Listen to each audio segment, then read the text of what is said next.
1976 inta aan dagaalka Itoobiya la gelin. ciidanka xoogga dalka Soomaaliyeed iyo dawladda qaybaheeduna waxay markaa marayeen heerarkii ay ugu xoogga badnaayeen. diyaarad yar oo dalxiis ah oo dalalka Yurub laga leeyahay ayaa si fasax la'aan ah u soo gashay hawada Soomaaliya dhanka Djibouti xiga. diyaaraddu waxay ahayd kuwa dadka lacagta leh ay kireystaan, waxaana soo kireystay gabar reer Yurub ah iyo ninkeeda, 2 milxiis oo la socda, duuliyaha iyo kaaliyihiisa. 6 qof oo kaliya ayaa diyaaradda saarnaa. dadku sida la sheegay waa dad maalqabeenna ah oo lacag leh, dalxiis aroos oo bishoodii ugu horeysay ku jira, waxayna u dhasheen dalalka Scandinavian-ka. dalal badan hadday soo mareen, Djiboutina safarku la soo gaaray. waxay gabadhii arooska ahayd xiisaynaysa jasiiradaha ku yaala bariga Afrika ee Tanzania iyo meelaha u dhow. haddii taa la go'aansaday waa in hawada Soomaaliya oo geeska Afrika ku taalla mara. waxaa ogolaanshiyo fasax loo soo qortay waaxda maamulka hawada Soomaaliya, taasoo codsigii diiday. markii ay ku qanci weyday sababihii ay soo qoreen, mar labaad ayay codsigii dib u soo celiyeen. jawaabtiina diidmo ayay noqotay, waayo xilligaasi shakiye ayaa jiray, waxayna dawladdu ka shakisay inay basaasayaal noqon karaan ama jawaasiis. caddaymo wax qanciyana ma keenin, oo duul isla weyn ayay ahaayeen. maba soo dhigan meesha. dawlad yar oo Afrika ah ayaa hadal idinku soo celin karta. waa siduu waa hore ka sheegay Ismaaciil Mire, allaha u naxariistee, Richard Cofield kibirkiisa markuu soo wariyey isagoo yidhi, kaskiisaba ma gelin, wiil yar baa keebka kuu qabane, ragow kibirka waa lagu kufaa, kaaha la ogaado. gabadhii aroosada ahayd waxaa lagu yidhi meeshii aan iska dayno oo aan meelo kale u beddelano, haddii kale safar wareeg ah oo dheer ayay nagu qaadanaysaa, fasaxyadu inay daahaanna way dhici kartaa. ha yeeshee gabadhii way soo hisay. waxay tidhi inaan xeebahaas badweynta Hindiya soo arko mooyaane lagama yaabo inaan Yurub ku noqdo. duuliyaha iyo diyaaraddu lacag badan ayay qaateen oo hadal ma soo celin karaan. duuliyihii ayaa laba gardaymooday, dibnuhu ilkaha ku qabtay. gabadhii ayuu indhaha kor ugu taagay. wuxuu yidhi, okay, waan baxaynaa, hawada Soomaaliya ayaanan maraynaa. diyaaradda aan wadanno waa casri, wayna yar tahay, islamarkaana aad ayay u dheeraysaa, waan ka dhex dusaynaa.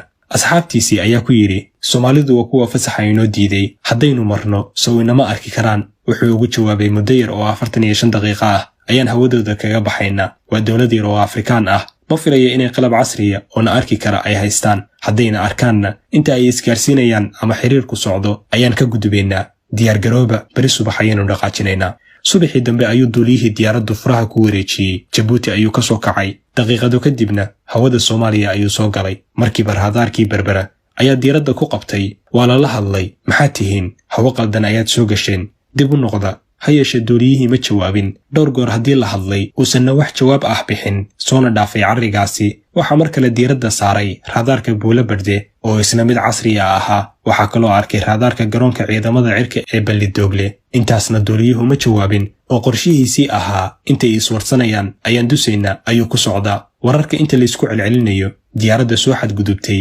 Berbera, Buulo Berde, Balidoogle iyo waaxihii shaqada ku lahaa hawada iyo difaaca waxay ahaayeen daqiiqado tirsan. markii la arkay duuliyaha diyaaraddu inuu kas iyo maag u dhegaysanayo, waxna maagan yahay, ayaa amar la bixiyey. isla markiiba 2 diyaaradood oo kuwa dagaalka ah nooca miiga loo yaqaan ayaa garoonka militariga ee Balidoogle ka kacay. 2dii diyaaradood daqiiqado yar gudahood waxay hareeraha ka mareen diyaaraddii ajnabiga ahayd. waxaa diyaaradahan wada saraakiil Soomaali ah, mid waa kabtan, 3 xidigood garbaha ku wata, midna waa 2 xidigood. intay la sinmeen diyaaraddii kale ayay amar siiyeen oo ay ku dhaheen, na soo raac, halka aanu kuu tilmaamno ku deg, haddii kale waa lagu tooganayaa, adiga iyo waxaad sididba, cawaaqib xumadeedana adigaa ka mas-uula. waa la soo jiiraysiiyey. waxaa lagu soo hagay inuu ku dego garoonka diyaaradaha ee Muqdisho.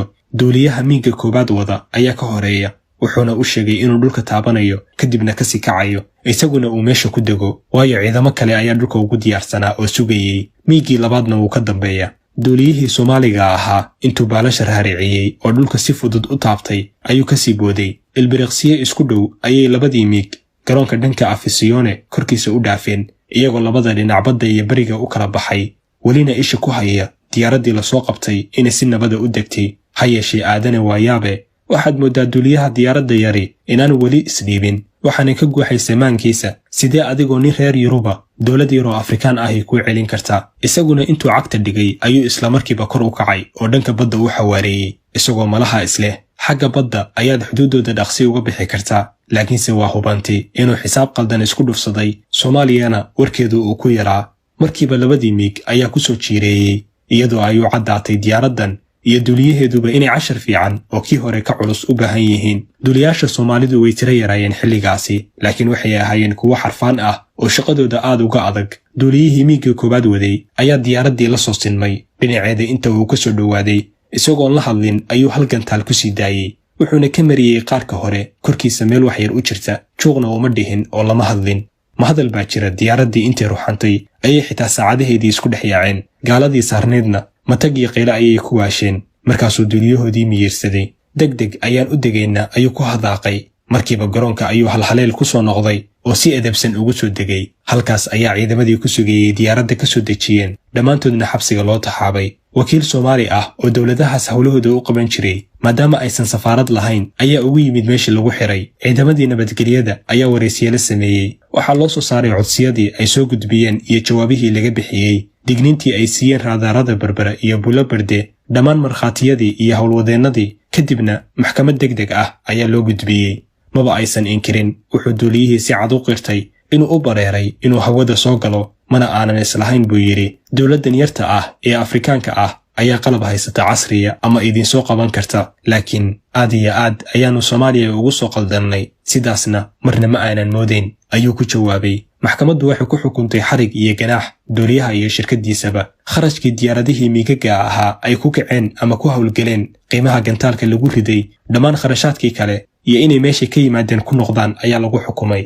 xabsigana inay gadan karaan ayaa markii dambe lagu bedelay. lacag aad u fara badanna waa laga qaaday. marka aad aragtid sida maanta laynagu jeesjeeso, sidoo kalena tusaalayaasha laynagu soo qaato marka la rabo in ummad lagu cabsi geliyo dhibaatada ay leedahay burbur iyo nidaam la'aan, iyo marka aad dib u milicsatid dhacdooyinka noocan oo kale ah ee ku tusaya awoodda iyo haybadda ay leedahay dowladnimadu, waxaad garowsanaysaa daawade inaynu laf cad toobin ku hayno. arrinta la yaab kale ayaa ah inay weli jiraan dadmaankooda uu ka guuxayo in qabiil iyo qabyaalad ay tahay qarannimo iyo sharaf. waa hubaal inuusan Ilaahay beddelin ummadna ilaa ay iyadu nafteeda beddesho.